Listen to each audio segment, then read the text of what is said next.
It's such a tiny vineyard. It's like your own little private garden. It is. I mean, you know, it's been this day since day one. We went from 1 to 2 acres, and as I've always said, I think one of the wisest things that we've ever done is leave it the size it is and nurture it and nourish it and let it guide us to hopefully what is a healthier planet. Fantastic. I'm here with Dick Grace, Grace Family Vineyards. Below us is Highway 29 going north to Calistoga. This tiny vineyard produces some of the most compelling Cabernets. Started the cult movement, and we're going to go taste the newest vintages, 2009 in barrel and 2008 in bottle. Let's do it. Great. We can make it to the wine cellar right going this way. Fantastic. I don't know if Gary would agree with me, but honestly speaking, I've really just kind of followed a force that I can't even identify regarding the winery. I can look anybody in the eye and say, we've never compromised, and also, we've not tried to figure the whole thing out. We've just been led by something that's maybe even bigger than we are, and we've let it flow. That's what you're doing. We really don't want a consistent product. I really don't. I want the wine to be the best it can be and reflect the vagaries of that year. Of course. And we've had wines like 1982 that are so French that it's fooled many French aficionados and sommeliers. We've had wines that are Ronin style. We've had wines that are typically California. And that's the joy of it.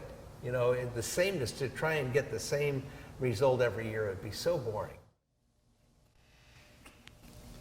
I'm here in the tiny cellars of Grace Family Vineyards. You've probably heard of it.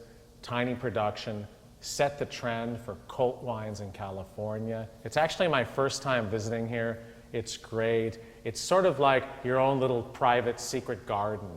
And Dick's here, of course, we already introduced him, but his winemakers here, Gary Brookman. We tasted the 2009 from barrel and the 2008 from bottle. The 2009 from barrel, so much potential, tight, you're smelling just grapes right now, a little bit of flowers, but it really is a baby. I mean, this is a baby not even in diapers yet.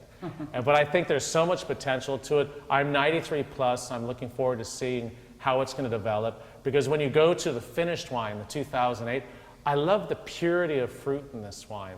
I thought, oh, it sort of reminds me of tasting a Le Pin, but that's pure Merlot. This is pure Cabernet.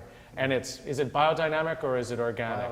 Biodynamic. So, I mean, those vines here are super happy, and you can taste it in the wine. Flowers, lavender, super fine tannins, beautiful acidity, long. I'm 95 points.